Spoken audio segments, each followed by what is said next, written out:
Hello and welcome to Y2K Finance. Today we're going to talk about our web app and some of the different features that you as a user can interact with.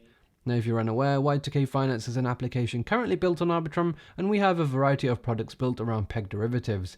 Now, the main product that we're going to focus on today is called Earthquake, and this essentially allows users like yourself to either hedge or speculate on the risk of certain assets losing their peg.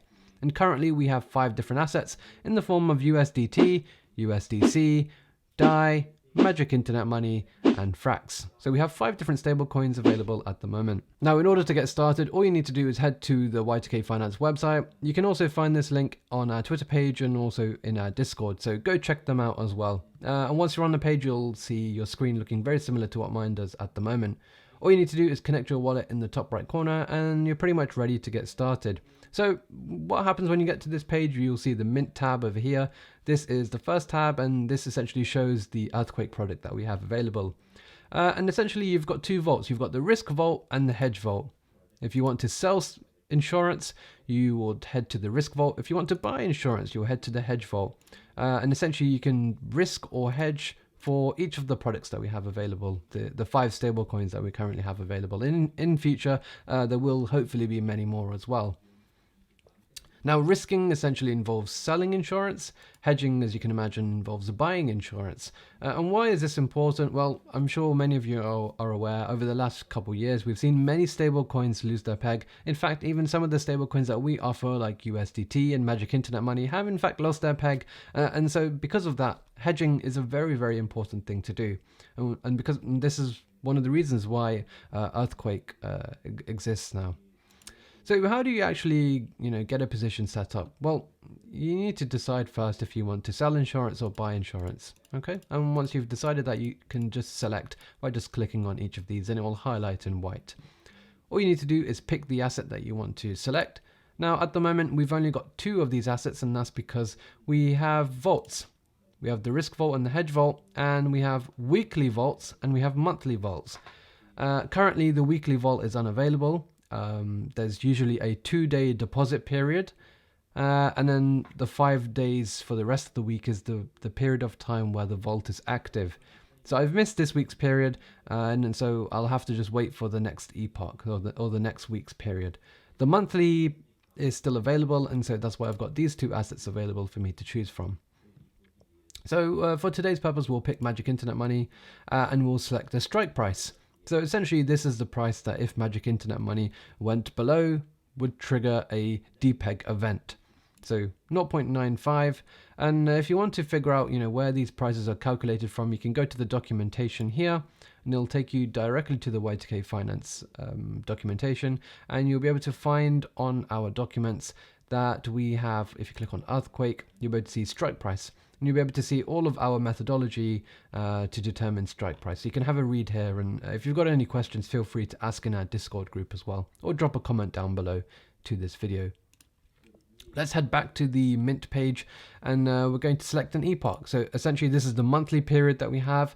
Of course, as I mentioned, we have weekly vaults as well, but currently that's not available as I've missed the deposit period. So I'll have to wait for next week for that, but we've still got the monthly period, so we'll click this, and then you'll be able to see that we can deposit ETH or wrapped ETH. Those are the 2 kind of collateral assets that we have available. So all you need to do is enter an amount of ETH. For this video, we're going to select 0.1, and you'll be able to see that we will receive 0.1 Y2K tokens. What is this exactly? Well, this is an ERC1155 token that essentially represents our position within the vault. Okay, and you can see here on the right hand side, for this monthly vault, there's currently 20 ETH on the risk side, so 20 ETH selling insurance, and 2.28 ETH buying insurance. Around 10% of the vault is buying insurance, 90% of the vault is selling insurance. Now, how much do you get paid for doing this? Well, you can see clearly, as soon as you enter a value here, you'll get some metrics on the bottom, and it'll give you lots of, valuable information. If there is a depeg, well, that means that Magic Internet Money went below 0.95 during this period of time. And in that case, the only thing that we will receive is the premiums, and these are the premiums paid to us by the people who hedge, the users who hedge. If there is no dpeg, then of course we get our 0.1 ETH back, but also we get the premiums on top. And you can see that at the moment this accounts to around a 10.72% ROI. And to earn that level of return on your ETH is pretty impressive. Again, you can do the exact same thing on the hedge side if you want to buy insurance. As I'm sure many of you are aware, Magic Internet Money has lost its peg a number of times actually, and so you might want to buy insurance here. And again, it works in the same way. You can use wrapped ETH or ETH. I have some wrapped ETH available, so all we need to do is deposit some wrapped ETH here, and you can see that if there is a dPeg, this time we are going to get quite a significant amount more, 0.8 ETH. And you can see that accounts to a 700% ROI. So you can earn a very nice amount here by hedging as well. Again, this does the same thing. You will mint an ERC1155 token that will represent your position within the vault. So you'll be added to the hedge side over here. Of course, you can do the same with Tether as well. They all have different strike prices. So again, go to the documentation if you want to have a read on that. And of course, that in a few days' time, when the weekly vault restarts, and you click this, you'll again see DAI, USDC, and Frax appear as well. So you'll see kind of all 5 of those assets available for the weekly.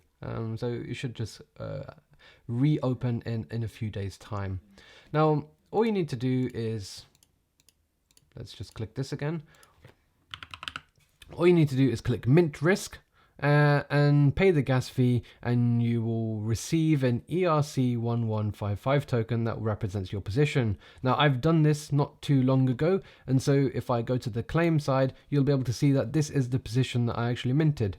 Okay, this is a very nice image actually that we've got here that basically tells us all the information that we need to know. 0.1 ETH being how much I've deposited, which vault, the risk vault, which asset, Magic Internet Money, and of course our strike price. And again, we can see that this vault starts in 2 days' time and will be active during this time period. If there are any dPeg events that happen in this deposit phase, nothing triggers, nothing happens. The vault is only active during this time period. And so just please be aware of that. And yeah, this essentially shows my position here. So that's essentially the first 2 tabs that we've got at the moment. Once this time period is over on the 13th of February, if there is a payout that we receive here, we can go to this tab over here, claim, and we can claim our rewards. At the moment, it says our status is ongoing, but on the 13th of February, we should be able to claim our rewards here. Now, the next tab is the farm tab, and this essentially allows us to earn some extra rewards with our tokens. And if we go to the farm tab, you'll be able to see that for all the eligible farms that we have available, there is a particular vault. So you can also, open multiple vaults. If I wanted to also, risk or hedge some USDT, again, I could do that here, and we'll see another vault open down here. And all we need to do is click on this tab here, and it'll take us to the farm for the vault that we've just created. And all we need to do is deposit into this farm, and I've done that already here. So if I click withdraw, you'll be able to see that I've got my 0.1 staked token here. And again, I can just withdraw this, and by doing this, you can earn some extra rewards. So you can see here that the APR is 29%. So this is Y2K token emissions, just some extra passive income on top. And again, you can go to all farms and you can see what the APR is for all of these farms. Of course, the hedging farms, you're earning a very, very good APR there compared to the risk side. So it's just like an added incentive, essentially. It's really interesting because you can see the total value, in each of these vaults as well. So you can go down, you can see, look, these are the weekly vaults, 11th of Jan to the 16th of Jan. Again, there's a 2-day deposit period for these weekly ones. And you can see kind of how much ETH is in all of these vaults. So you can see the ones for Frax and DAI and USDC as well. You can also see your farms in the past. So you can see some of the ones that I've participated in the past, and you can manage your position there. So these are interesting to have a look at. The next tab is the lock tab, and this is really interesting. Perhaps we should do another video covering exactly how to set this up. But essentially, your Y2K token by itself is not revenue generating. In order to receive some of the revenue that Y2K earns, you need to take your Y2K tokens and lock them, convert them into voted locked Y2K tokens. And currently, you can either lock them for 16 weeks or 32 weeks. And in doing so, you're going to be eligible for 50% of the revenue that Y2K Finance makes.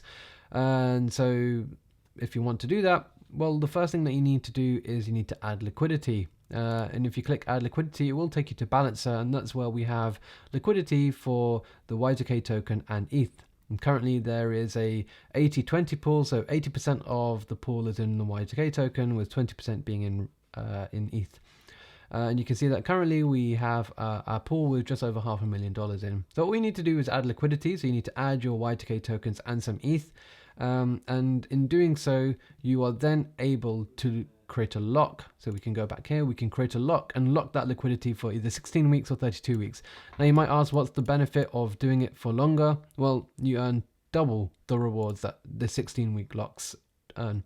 And you can see some nice metrics on the side with kind of how many tokens are locked. You can see that almost 40% of the circulating supply is locked, which is really cool. And then you can see some metrics for yourself, as in how many tokens you have, your balances as well. So perhaps we will create another video focusing on how to set this up. But locking your tokens if you want to earn revenue from the protocol, a very, very good idea. And the last tab is a documentation, and I recommend everyone who's new to Y2K Finance to have a look and see what we've got here. You can see some of the products that we've got available. So Earthquake, which is the product that we talked about. You can see kind of where the prices come from, the strike price and the hedge price, and just to, go into a bit more detail about the mechanics of how it works and some of the fees involved. Have a look at Wildfire, which is our up-and-coming product, and have a look at our roadmap as well. And you can see more information about the tokenomics and token distribution, our audits and things like that. So definitely go check that out. Again, you can find this directly on our web app. So yeah, that's pretty much what we've got at the moment. So we've covered the Mint tab, where we can access Earthquake and see the risk or hedge. If you want to hedge, protect yourself against the downside for these stablecoin depeg events, you can definitely make use of this. And again, if you want to sell insurance, you can do so here on the risk tab. In future, these two tabs may have a different name. They may be called premium. So just bear that in mind. We've talked about claim, farm, lock, documentation. So yeah, that's pretty much what we have available at the moment. So let us know if you've got any questions down below. If anything that we've talked about today didn't make sense, drop a comment down below. We're happy to help out.